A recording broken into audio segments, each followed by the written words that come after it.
We'll be recording this session, just so you know. The notification just went on in the upper left corner of your screen. That's so that we can archive this broadcast on our website. And we also take the audio and have started a podcast called Voices of Leadership. You can look for that wherever you download your favorite podcasts. Everyone's been muted. This is done to help reduce the background noise while the speaker is talking. And to increase your engagement, if you're able, we'd love to see your smiling faces and enable your video. And also, if you're able to rename yourself on your view screen, there's 3 little dots in the upper right-hand corner. You can rename yourself there. I'd love to see who has joined the call. If you'd like to toggle between speaker view or gallery view, that is also in the upper right-hand corner. And Maria will be sharing a PowerPoint as we're getting going. So you'll get to see that during the presentation as we shift to question and answer around 12:15 or so.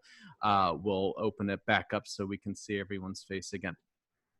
Speaking of the question and answer, if you can please enter any questions you have throughout the conversation here into the chat box. We will get to those and have an interactive conversation with Maria afterwards. So I want to get to the introduction here. I need to pull out my prop, my LMM hat. There it is, right? So Lutheran Metropolitan Ministry, better known as LMM, provides health and wellness, workforce development, and housing and shelter to those in our community most in need of support and most in need of a friend. Services range from youth programming to older adult guardianship to working with people currently incarcerated and with our returning citizens. LMM operates the largest men's homeless shelter in the state and provides innovative training opportunities and services to thousands and thousands of individuals in our community every year. And if that sounded like it rolled off the tongue prior to joining the Leadership Center in 2018, I worked alongside our speaker as LMM's Vice President for Development and Communications. Maria and I worked together for 7 years, and I'm happy to share a little bit of background by way of introduction. Maria Foschia is the CLI class of 2011, a graduate of one of our programs. And Marianne Crossley, our CEO, addresses all of our programs with the expression, leaders show up. Many of you have heard that. And Maria would have heard this as, graduating through CLI and did hear that. And she certainly provides excellent role modeling as a leader who does show up. Maria started at LMM as a Vice President for Adult Support and Advocacy. She was particularly responsible and really led the agency through a very just comprehensive accreditation process. The agency is accredited through COA and not too long ago was re-accredited through COA, and Maria was a large part of that becoming a reality. She was promoted in 2016 to Chief Operating Officer. She also led the agency as, through another accreditation process as a degree granting organization offering an associate's degree in the culinary arts, and has recently and is coming to the conclusion of serving as the acting CEO with LMM's president and CEO, Andrew Gensler, serving as a U.S. Navy reservist. He is a chaplain in the U.S. Navy and has been deployed, should be returning very soon, I believe. And Maria has, stepped up and led the agency as the acting CEO. She served as chair for the Center for Community Solutions Council on Older Persons, otherwise known as COOP, and has served on the boards of Merrick House and other nonprofits in our community. I am proud to introduce and welcome my colleague and friend, Maria Foschia. Thank you so much. What a nice personal introduction. I really appreciate that. And Marianne also for the invitation to present today to the Cleveland Leadership Center alumni, guests and friends. It's just a pleasure to be here. I'm going to move to share my screen as I talk here to see that we got that going. And for the PowerPoint, how is that? We good? Thumbs up? Great, thank you. So again, thank you. It's just an honor to be here and share a little bit about what LMM has done in light of the COVID crisis and some other certainly major challenges over the last several months. I described it to our board as intense. It's been an intense time. And when we're considering the pandemic, the economic crisis, and now in more recent weeks, just the heightened awareness around racial injustice all coming together. So as we are as an organization and as a community trying to adapt to a new norm, it's really hard to know, what that toll is going to be, but we're persevering nonetheless. What LMM has done to respond and adapt is really a story of many nonprofit and governmental organizations who've really stepped up in this time to serve those who are most vulnerable. Thanks, Bob, for the great introduction to LMM. I won't have to spend as much time on our background, but we have been working in collaboration with so many partners.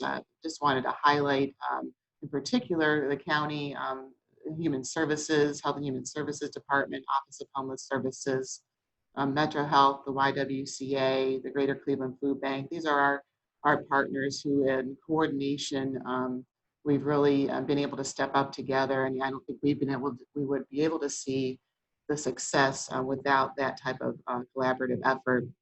We're also fortunate that we have such a strong philanthropic community in Cleveland, and both foundations and individuals, and who also are really in touch with the community needs, and therefore the relief funds have been coming forward and been so vital, from the Cleveland Foundation Rapid Response Fund to others. It's been significant to enable an organization like LMM to both continue providing essential services and really address and provide some new efforts going forward. So with my presentation, I'll just spend just a little bit of time on the background of LMM for those who may not be familiar with our work and that history. Let's see if I can fix this. So LMM was founded 51 years ago in response to the civil unrest, namely the Huff riots that were occurring in Cleveland in '69 in the early '70s. And so as a social justice organization, as a faith-based organization, clergy came together and we helped convene that to address both the social justice and unrest at that time, but also we pivoted to a lot of different programming, as you see, and over the years really responded in pretty much a very organic way to have programs that would respond to needs at that time. So you could see reentry and community organizing in the '70s, guardianship started in the '80s, along with some other work with persons with physical disabilities, and then on through different reentry youth programming to shelter services. And I guess the best way I can characterize our history is that we were more of a responsive organization, a more association of different programs. And in recent years, the last 3 or 4 years, we've really honed that to really a more coordinated effort around housing and shelter, workforce development, and health and wellness services. So that's really a little bit more cohesive in terms of our service platform. We are really aspiring in our impact statement to serve people's needs today and also empower them towards self-sufficiency. But we also recognize that systemic change is needed to address some of the challenges that people face because of things like systemic racism, poverty. And so we see our work on the program side equally important in terms of advocacy. We serve and work with people who are homeless, those youth at risk that are in the child welfare system, vulnerable older adults, people impacted by the criminal justice system, as well as people that are challenged with behavioral health needs. Again, advocacy is a major aspect of what we do. We feel that because of the work we do, we're able to leverage our client experiences, influence public policy, giving people voice that may not otherwise have that voice. With our service areas of housing, shelter, workforce development, and health and wellness, you can see in housing and shelter, we operate, as Bob mentioned, the largest men's shelter in the state of Ohio. We are, again, organized with these 3 areas of service because we feel that holistic approaches are most important, recognizing that, we don't want to have, there's no wrong door to enter LMM, meaning that if somebody is coming for housing and shelter, they likely will need some support on employment services with employment. If they're coming for employment, they may have some substance use issues to deal with or need childcare or case management services. So we're organized in this way to both approach and support people holistically and in a trauma-informed way. In our just some numbers to share, in our men's shelter, we typically house upwards of 400 men a night. Our family shelter could have 15 or 20 families and about 15 youth in our youth shelter and independent living. Our vocational training programs is in the culinary arts field, which pre-COVID was such a growing field. We'll see how that happens post-COVID. But we, have had times where we've had between 60 and 100 students coming through that program at any given time. We have a couple of social enterprises. You're probably familiar with our central kitchen that we serve 5 shelters in the Cuyahoga County area, producing over 2,000 meals a day, typically. Our Metro 45 Cafe is a new rebranding of a cafe we have at our main site. That's a training cafe, along with a cafe that we run out of the Virgil Brown Center that serves upwards of 500 employees there. All of those social enterprises are really a training ground and a real life experience for our students as they move through our programs. And then we are, of course, involved in career planning and placement. In health and wellness, we'll serve upwards of 400 people a year in our behavioral health services. And those are primarily people who are coming through our other doors that we're supporting, whether they're working on employment strategies or getting housing. And then in guardianship, one of our longer running programs we've been involved in guardianship services for adults for 30 years. We are serving on any given time about 500 people under guardianship. Most of those referrals come from persons that are referred to adult protective services, unfortunately, that are victims of abuse, exploitation. So that's a little bit of our service footprint. To give you an idea, just some examples of our community impact in 2019. As I mentioned, we serve about 400 people in mental health services. You can see the numbers in terms of those receiving guardianship. Of the almost 800 residents of the men's shelter were placed in positive housing outcomes out of about 3,000 actually we serve a year. That is about 27%, and it speaks to the challenges, I think, at hand that you'll hear about a little bit later as I talk about housing and homelessness. We serve upwards of 300,000 meals a year.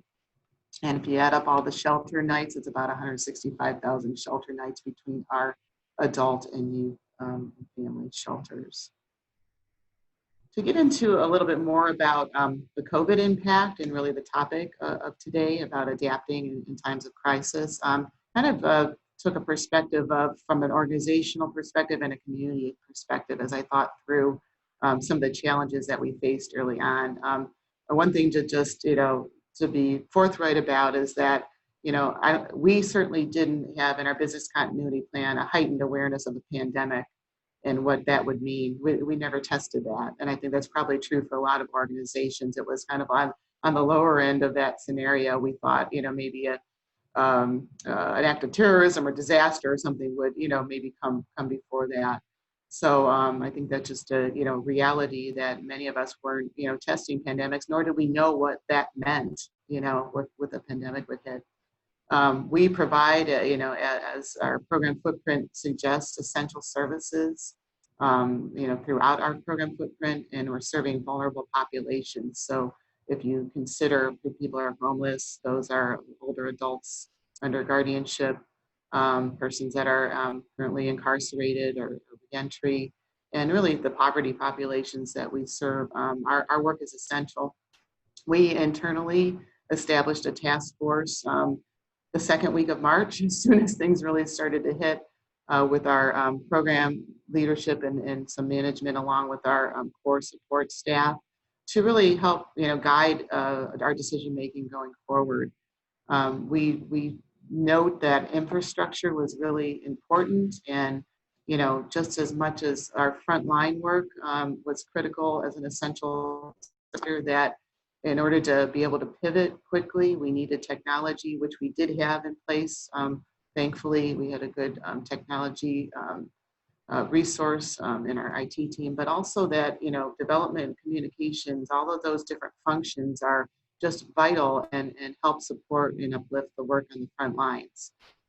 We were keenly aware that the supply chain issues, and really looked to get a handle on that very early on with personal protective equipment, cleaning supplies, food supplies. Imagine, we serve 300,000 meals a year. We need to make sure that those lines are open to make sure that we have the food supplies coming in. Excuse me, bump something there. And then from the community perspective, I think, I just think this is a true statement that just as a community, I don't think we were really well prepared for a health crisis. And I say that from the lens of human services. We all saw a lot of coverage and a lot of media coverage on, certainly in its priority, the hospital system, the healthcare system, and those frontline workers. But we, recognized and advocated that our frontline workers were equally, at risk. And so there was a lot of discussion and pushing to be sure that we had the protective equipment for those on the front lines as well, for our team members. And it just, a little bit of scrambling, where to go. But I think we've learned a lot, through those collaborative efforts, which again, helped get us through. We learned congregate settings and social distancing are incompatible. And I'll talk about that a little bit more. But for us, we started to recognize that when we took stock of all of the people that we serve across our programs, the majority are in congregate settings, with considering shelters, considering probably 80% of our persons under guardianship are in a nursing home or group home setting. The number of women we serve in the culinary training are at Northeast Reintegration Center, so they're in a prison setting.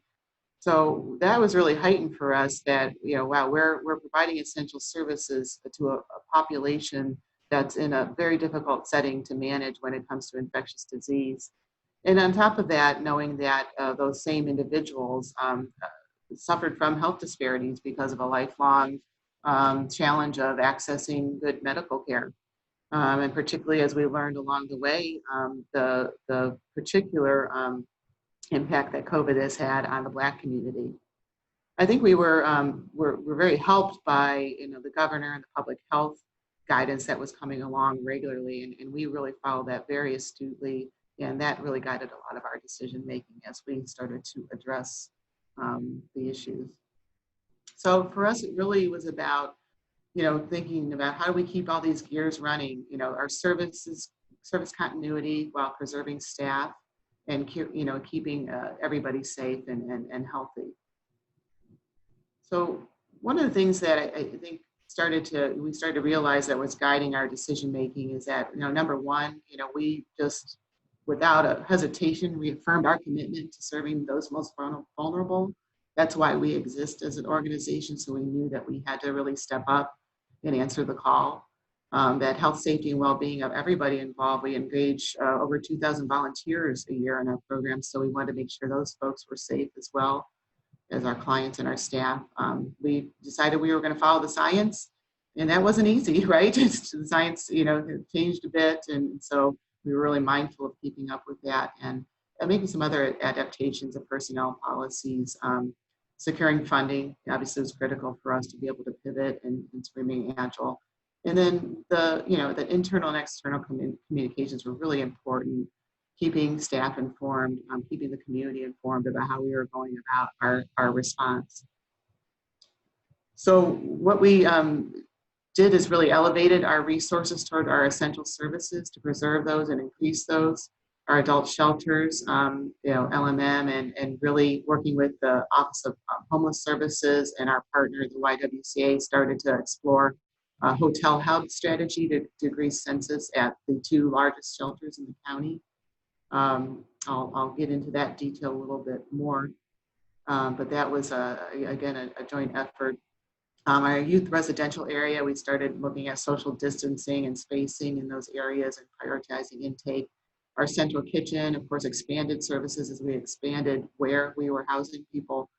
Our guardianship work was of course in a virtual way, since the nursing homes pretty much closed access by family and guardians and others pretty early on in the process. So those virtual visits were taking place and are still taking place. And in our behavioral health area, we really kind of prioritized towards crisis services, because we were really, in terms of kind of pushing resources towards essential services, we were redeploying staff at the same time. So in our non-essential service areas, we kind of named culinary training because one, our largest cohort were women that were coming from the Northeast Reintegration Center, and they were pulled back pretty quickly into quarantine. We suspended those programs. We've done some limited distance learning just to keep up a bit. And then behavioral health, we did suspend new intakes, again, prioritizing towards crisis service. And we did maintain, connection with those who we were serving at that time. But really redeployed our resources. Our behavioral health team is now part of our housing and shelter team for the short term. And we even had some of our staff that were typically administrative coming in to help with meals for central kitchen, so we can get those increased meals out.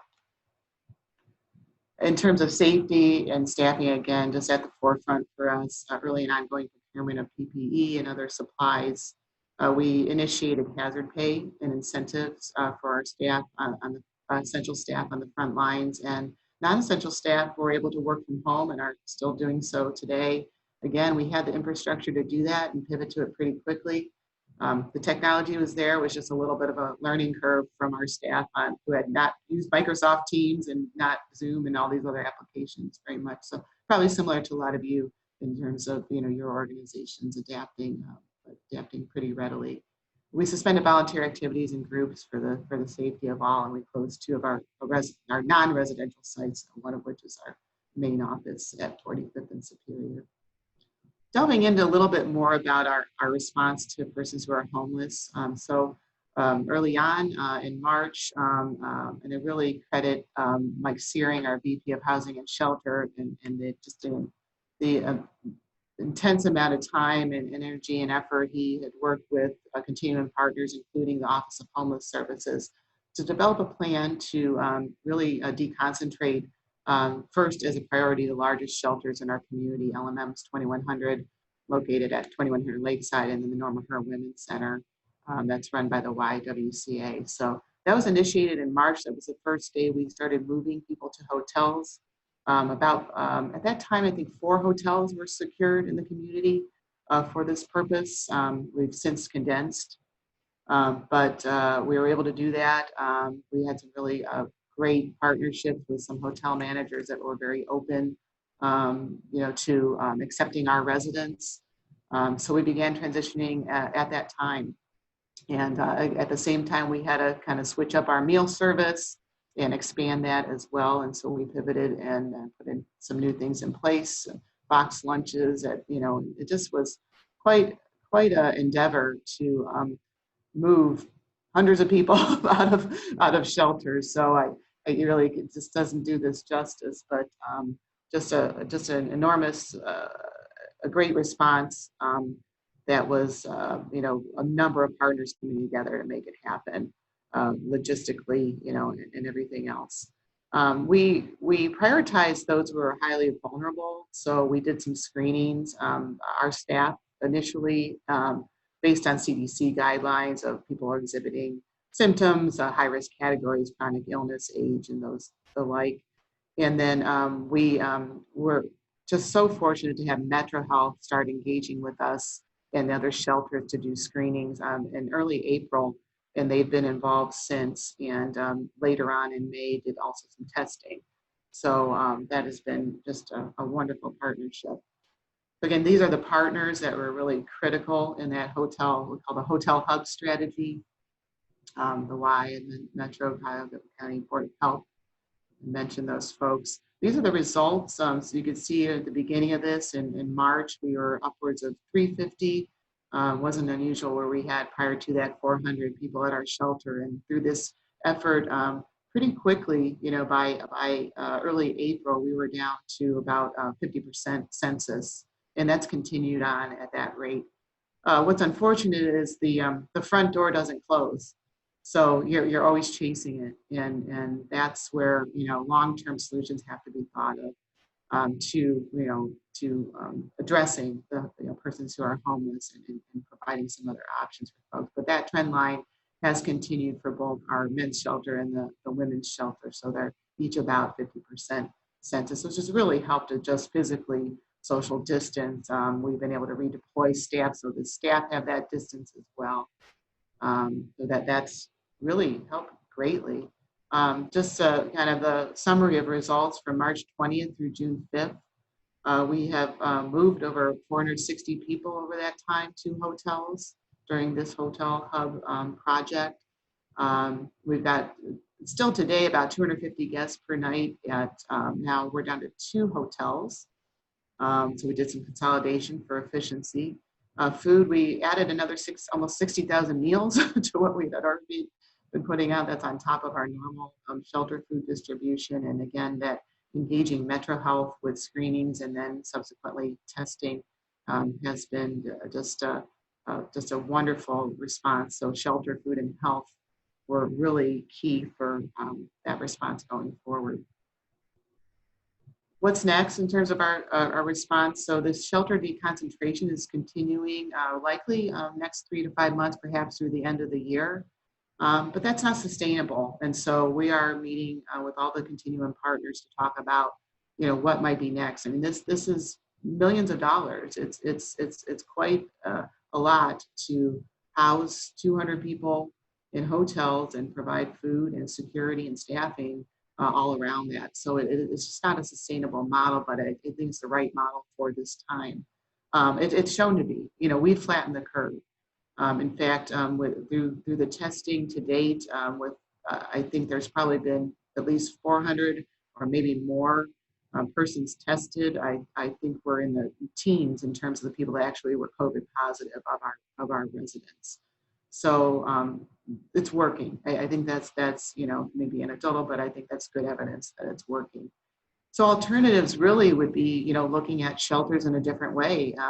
The large shelter that we have right now, that Norma Kerr has to some extent, with bunk beds, with that type of close proximity, is just not going to be conducive to continuation of a pandemic or any other type of health concern that would come about, going forward. So we need to look at alternatives like multi-unit dwellings. There's some ideas about older hotels that might be purchased and converted, shared housing models. We have one of those ourselves, where we have a duplex where 3 adults are living on each side. And really, it's about affordable housing at the end of the day.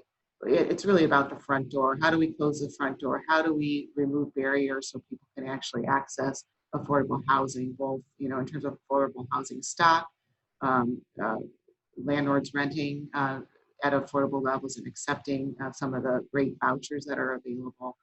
And we're also working on that ourselves as LMM with a current campaign where we're going to be rehabbing some homes in our own St. Clair Superior neighborhood to address it. But and there's a lot of other initiatives also around that. So it's really good to see that movement. But we need to come together as a community to really address affordable housing. And if we could get to a point where we can see functional zero on homeless shelters, need for homeless shelters, that would be a good aspiration to put out there. There were efforts towards that for veterans in recent years, and that they've been very successful. So I think we can look at some models to attain that. In our other areas, we'll continue our central kitchen, obviously, and expand that role as needed. Our culinary training, we're bringing back a small group of community students that just started this week, and otherwise doing some distance learning until such time we can invite and welcome back other women from Northeast Reintegration Center. And our guardianship program continues. We're doing a little more socially distanced visits to group homes and assisted living as those have opened, and our behavioral health services we're expanding in terms of telehealth. Staying the course when it comes to safety and staffing with all of the efforts that we've done to date. We don't expect to stop work from home anytime soon, but we do have that flexibility for people to come into the office if they need to or feel that they want to, and with all those safety protocols in place. We're exploring volunteer opportunities for groups to do some outdoor activities at some of our sites as well. So lessons learned, I think, and just in taking stock of this, collaboration has been key. This has been new territory for us and for others. So I can't emphasize enough how coming together in partnership with other organizations has been a vital part to these successful responses.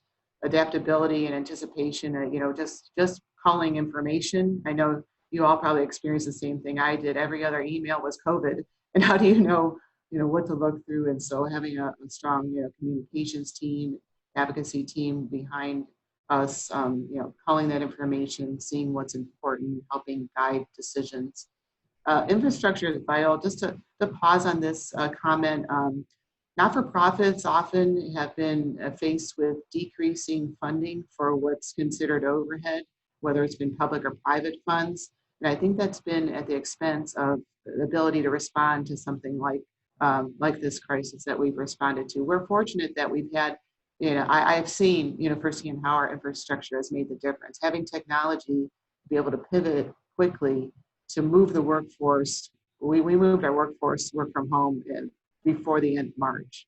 And to be able to do that and have the infrastructure to do that was vital. To have an accounting finance team that was able to quickly and expeditiously apply for an SBA loan got us that PPP funds so we can pay our staff and maintain our core capacity. So that's critical, and so that'll be a case, I think, for increased funding for those things that are just core support for nonprofits in particular. Mindful of the health and well-being of the workforce has always been at the forefront, as well as communications. And I think we learned that we need to strengthen our business continuity plans, adapt personnel policies and other policies as related. This will be at a time where we can catch our breath to revisit that. And finally, the two big lessons that are really for us as a community to consider is, how do we solve these root cause issues? How do we address root cause issues of poverty that require an organization like LMM to do what we do? It would be great if we didn't have to exist, that we were able to not have to provide homeless shelters and guardianship and those kind of things. So I think that's just a call for all of us to consider how we can do better in addressing root cause issues. And then looking at new service delivery models like some of those I mentioned, really to kind of get a little bit more upstream with solutions. So there's less need for some of the safety. That concludes my presentation. Sorry if I went a little bit long on that. No, Maria, thanks. It would be great if LMM did not have to exist, but we are so grateful that you do, and all of the individuals in the community that are served by the organization most certainly benefit from your work and the work of all of the staff partners at LMM. LMM has about 3,500 volunteers every year, I suppose, in a normal year. That maybe has shifted just by necessity. So just to wrap things up here, if you can identify a couple things where we can help, how can people support the work of the agency and the outreach with individuals who really do need our support and the support of the organization and all the services provided in this moment with COVID and all the conversations going on in the country, and as things start to shift out of that in the short and long term, what are some of the most important ways that people can connect with the agency? Yeah, well, so, unfortunate part is that, you're right, with 2,000 to 3,000 volunteers a year typically would be, many of those are at a men's shelter on site in person with meals or in a lot of different programming, which has continued to be suspended. We're going to be doing some, you mentioned, outdoor activities. We still have our volunteer guardians who are visiting remotely, and we are recruiting still, and they're engaged in our work. I think, what I'm also, I've heard a lot after LMM put out our statement in response to George Floyd, the tragedy with George Floyd and others, that people want to join us in advocacy. And I think there's a real opportunity that going forward to engage all kinds of stakeholders in the work in social justice. And that's something that LMM has a commitment to and would invite others in. So we're trying to, be very intentional and see where LMM best fits into those social justice efforts. But as we roll that out, we would invite others to participate with us. And whether that's a convening on Zoom, honest, brokered conversations, to joining us in, discussions and in watching documentaries and opening up communications and a better understanding and awareness. I think that's where we can engage people differently now. And as we continue to, look at ways to open our doors and invite volunteers in, then, certainly those traditional opportunities to help with meals, help tutor, help, in our computer lab, help with arts. We've got, current events discussions. So those kind of things will come back online eventually as well. Great. And in our follow-up email to everyone, we will link them to the agency's website, and they can learn more about it there. If I'll put, as a final thought, I'll put my LMM hat back on real quick, figuratively and literally, and say that, Drew Gensler, the president CEO, I've heard him say many times that LMM is not a social service agency that does advocacy, but was founded as an advocacy organization that happens to do social service. That's a slight change in perspective, but an important one in the work of the organization, and I think highlights what you said with your last point there. Thank you so much. Mary Ann, I'm going to turn it back over to you to close us out. Thank you. Thank you, Bob. And Maria, thank you for such an incredibly thoughtful and thorough presentation. I know we all learned a lot today, and particularly about the important role that LMM plays in this community. And we do look forward to a day when all of your programs can soon be back up and running and serving the people who need to be served. So thank you for all that you do.